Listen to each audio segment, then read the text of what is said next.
respect for law enforcement and the great people within law enforcement, so many are here, is the foundation of the MAGA agenda.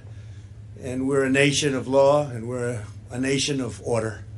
That is why we're here today, to talk about what we must do to uphold the rule of law in America and how we must continue to support our law enforcement heroes, which is exactly what you are. Do you feel like a hero? Yeah, I think you do, right? You do, and you are. I want to thank Customs and Border Patrol Commissioner Mark Morgan, who's been incredible. Where's Mark? Mark, stand up, Mark. Great job. Fantastic. Chief Patrol Agent Brian Hastings. Brian, thank you very much. Great job. He's so happy with it. He said, sir, this really works. And most importantly, the brave law enforcement officers who risk their lives every day to protect our families and our country. I also want to thank a tremendous gentleman, a friend of mine, Tom Homan. He's a great American patriot, and he was with us right from the beginning. Right, Tom? You knew exactly. He said, we need a wall. When they were saying, no, we need drones, we need drones. I said, why? So you can watch the people pour into our country illegally? And I want to thank you very much, Tom. What a professional job you've done. All of you people, incredible. Everyone here today is part of an incredible success story. This is a real success story. When I took office, we inherited a broken, dysfunctional, and open border. Everybody was pouring in at will, working alongside the heroes in this great outdoor space, looking at our wall. We reformed our immigration system and achieved the most secure southern border in U.S. history. It is at a level that it's never been before. We took on the cartels, the coyotes, and the special interests, and we restored the rule of law. For years, politicians ran for office promising to secure the border only to get elected and to do the absolute exact opposite. They even promised a wall, if you remember. About 10 years ago, they promised a wall, but they couldn't get it built. It wasn't easy getting it built. Getting it financed was tough. Getting it built was even tougher. All the different chains of title and all the different things we had to go through. Very, very complex and very difficult, but we got it done. But they had it years ago. You remember that better than anybody, right? And they never got it done. They never, ever completed the task. And then ultimately the money was sent back to the federal government. Spent, but no wall was built. But unlike those who came before me, I kept my promises. And today we celebrate an extraordinary milestone, the completion of the promised 450 miles of border wall. 450 miles. Nobody realizes how big that is. I remember when I first came down about a year and a half ago, we're under construction, and I started walking. And I'm looking at the wall, and I'm walking and walking. And I'm used to like a development project where you could walk a wall. You know, 10 acres, 5 acres, 2 acres, 1 acre. Then I realized that's a long time. That's a big walk.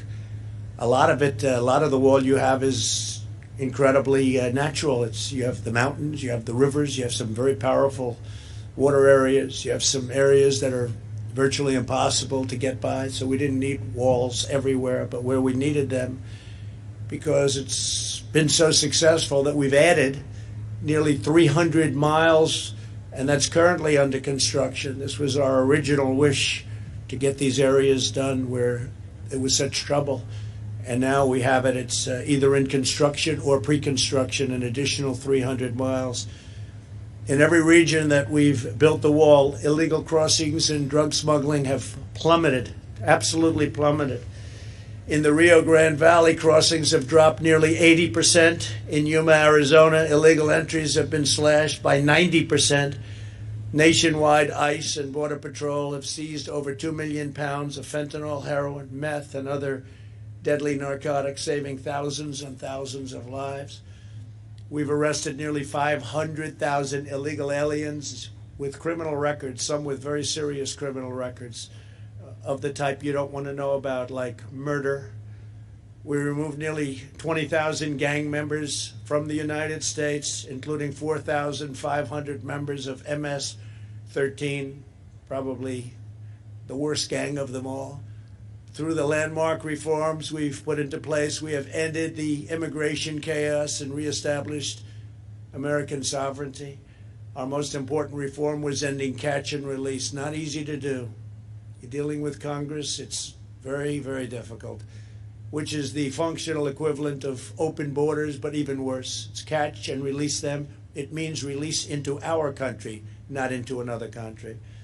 This policy was exploited by vicious criminal organizations who understood the laws better than our people understood them for years, to spread misery and suffering and drugs all across the hemisphere. Now, instead of catch and release, we have detain and remove. It's called detain and remove. Doesn't that sound better? One of the biggest loopholes we closed was asylum fraud. Under the old broken system, if you merely requested asylum, you were released into the country. The most ridiculous thing anyone's ever seen. And we were taking in some people that you didn't want to have in your country. We instituted a series of historic policy changes to shut down asylum fraud, and that's what we did. This includes the groundbreaking agreement with Mexico known as the Migrant Protection Protocols, or MPP.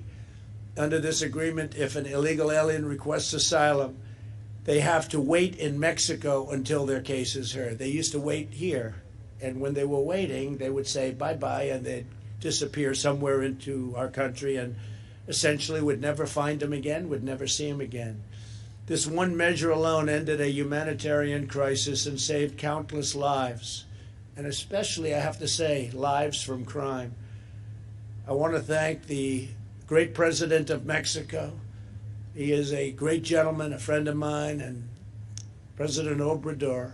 He is a man who really knows what's happening, and he loves his country, and he also loves the United States. But I want to thank for his friendship and his professional working relationship.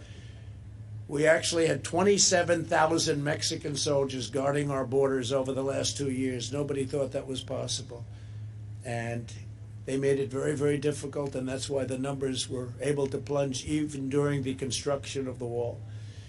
And by the way, one of the big elements of the wall that make it so successful is we can have far fewer people working now. They can be working on other things related to crime and drug prevention and a lot of other elements they're working on, because we save massive numbers of people.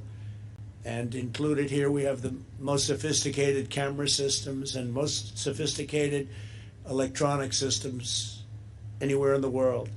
We implemented 3 historic agreements with the Northern Triangle. That's Guatemala, Honduras, and El Salvador. Under these critical asylum cooperation agreements, the burden of illegal immigration is now shared all across the region. Now, when an illegal immigrant is arrested at our border, they can be sent to a neighboring country instead of into a U.S. community. Prior to my getting here, countries wouldn't accept them. They would say, no, no, no. I said, well, you got to take them. First month, I'll never forget. These gentlemen right here came to me. They said they won't take them back. They came. They may be murderers. They may be cartel heads. They may be some really vicious people. The countries didn't want them back. And I stopped all payments to those countries. I stopped everything going to those countries. And after it was stopped for about a month, you remember? After it was stopped for about a month, they called. They said, we'd love to have them back. And they never gave them as much money as they were getting, by the way, but they got some. It was amazing. And you people know better than anyone. They wouldn't take them back. We'd have planes flying over, loaded up with people that we didn't want here. And they'd say, don't ever even think about landing that plane. And they'd take them by boat, and they'd take them by bus, and they wouldn't let them into their countries. And all of a sudden they say, welcome back. We love having you. So it was a great thing, and now they do take them back. And the relationship with those countries, the Triangle, the relationship is a much better one than it was before. In addition to our agreements with Mexico, Guatemala, Honduras, and El Salvador, we have systematically reformed the regulatory code to return asylum to its original legal meaning and purpose, not a free ticket for entry. A recent comprehensive report by the Department of Homeland Security and Justice show how effective our reforms have been and how disastrous their removal would be. It would be a disaster for our country. I know they're thinking about removing them. I hope they don't do that. I hope they don't do that. It'll be an absolute travesty for our country.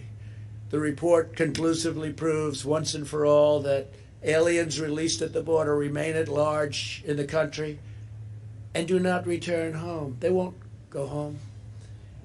And you rarely find them. It's very tough to find them. So we have aliens released in our country, many of whom are serious criminals. And we've stopped that.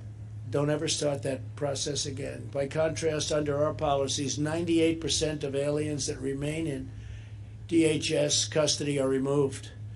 Simply put, if you enter the United States illegally, you are apprehended and immediately, safely removed from our country. Without this core principle, there is no border, there is no law, there is no order. My administration also instituted vital public health measures on the border in response to the China virus. Under Title 42 of the U.S. Code, illegal immigrants are being promptly removed to protect the health of border agents, other migrants and local communities, and the public at large. Removing these protections would invite a public health catastrophe of epic proportions. As you probably know, in Tijuana, various parts of Mexico, the COVID, it's got about 24 names. I can call it from COVID to China virus. I can call it the plague. I call it the China plague. A lot of different names. But we always call it the invisible enemy. But the invisible enemy has been very tough on Mexico.